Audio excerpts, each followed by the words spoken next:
Assalamualaikum warahmatullahi wabarakatuh. Kembali lagi bersama saya Sylvia Komalasari. Di video kali ini kita akan membahas mengenai strategi dan media pembelajaran. Yang pertama ada strategi ekspositori klasikal. Berikut ini pengertiannya.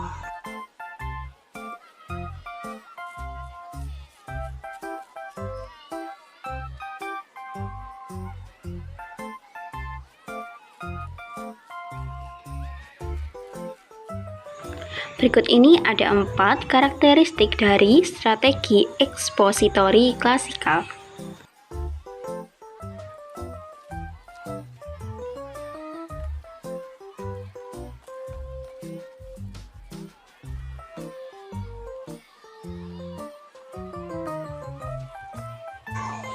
Langkah-langkah penerapan strategi ekspositori klasikal. Yang pertama ada persiapan. Tahap persiapan berkaitan dengan mempersiapkan siswa untuk menerima pelajaran. Beberapa hal yang harus dilakukan dalam rangka persiapan adalah memberikan sugesti yang positif dan hindari sugesti yang negatif, memulai dengan mengemukakan tujuan yang harus dicapai, dan membuka file dalam otak siswa. Langkah yang kedua yaitu langkah penyajian. Adalah langkah penyampaian materi pelajaran sesuai dengan persiapan yang telah dilakukan. Yang harus diperhatikan guru dalam penyajian ini adalah bagaimana agar materi pelajaran dapat dengan mudah ditangkap dan dipahami oleh siswa. Langkah ketiga ada korelasi. Langkah korelasi ini adalah langkah menghubungkan materi pelajaran dengan pengalaman siswa atau dengan hal-hal lain yang memungkinkan siswa dapat menangkap keterkaitannya dalam struktur pengetahuan yang telah dimilikinya. Langkah korelasi dilakukan untuk memberikan makna terhadap materi pembelajaran, baik makna untuk memperbaiki struktur pengetahuan yang telah dimiliki maupun makna untuk meningkatkan kualitas kemampuan berpikir. Langkah keempat yaitu menyimpulkan, merupakan tahapan untuk memahami inti dari pelajaran yang telah disajikan. Teknik yang kelima yaitu mengaplikasikan. Langkah ini merupakan langkah yang sangat penting dalam proses pembelajaran ekspositori, sebab melalui langkah ini guru akan dapat mengumpulkan informasi tentang penguasaan dan pemahaman materi pelajaran oleh siswa. Berikut ini merupakan beberapa kelebihan dari strategi ekspositori klasikal.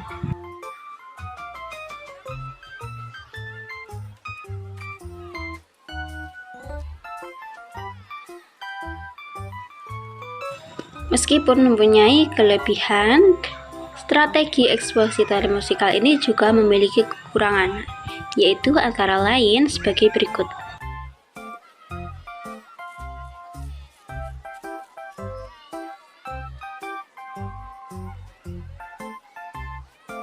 Selanjutnya ada strategi project based learning. Berikut ini adalah pengertian dari strategi project based learning.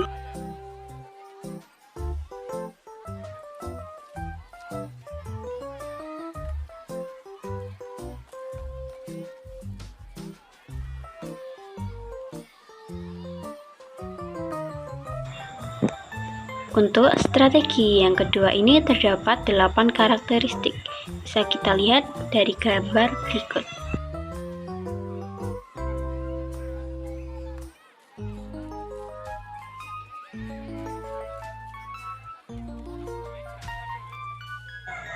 Menurut Daryanto dan Raharjo, strategi pembelajaran project based learning mempunyai kelebihan sebagai berikut.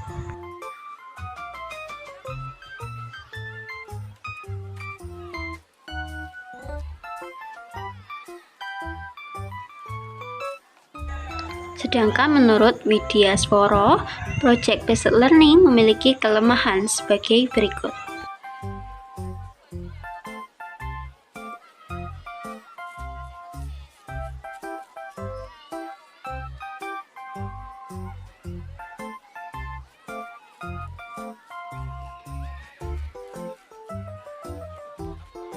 Strategi yang ketiga yang akan kita bahas kali ini yaitu strategi tanya jawab. Berikut ini adalah pengertian dari strategi tanya jawab.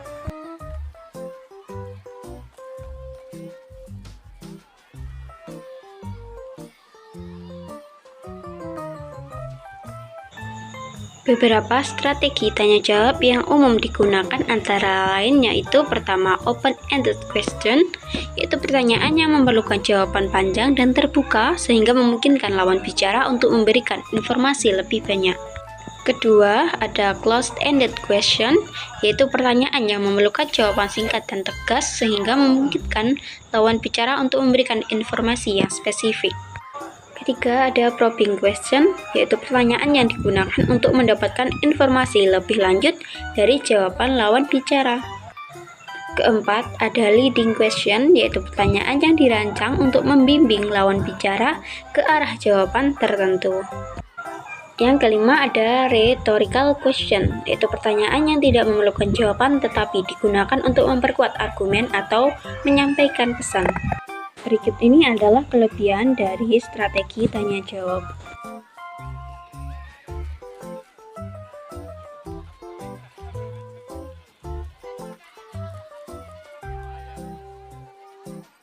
Selain kelebihan, strategi tanya jawab juga memiliki beberapa kekurangan, antara lain sebagai berikut.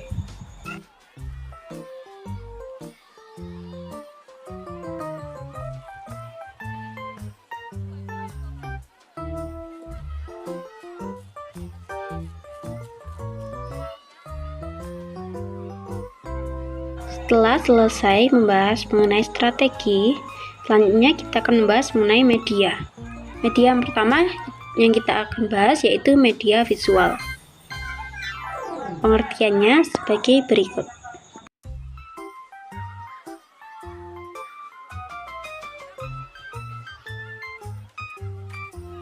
Contoh penerapan media visual yaitu seperti membaca buku dengan ilustrasi, melihat video edukasi, menggunakan diagram atau mind mapping, melakukan studi kasus visual, dan menggunakan flashcard.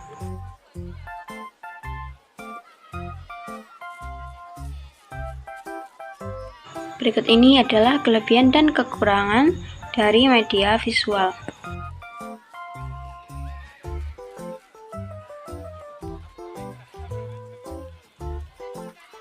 Media yang kedua yaitu media audio. Pengertiannya sebagai berikut.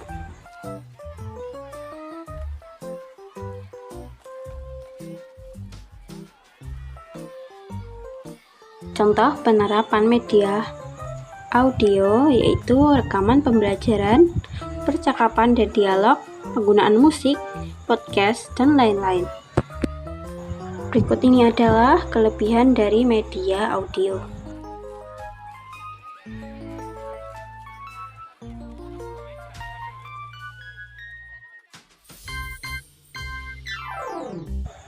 Setelah kelebihan, berikut ini juga ada kelemahan dari media audio.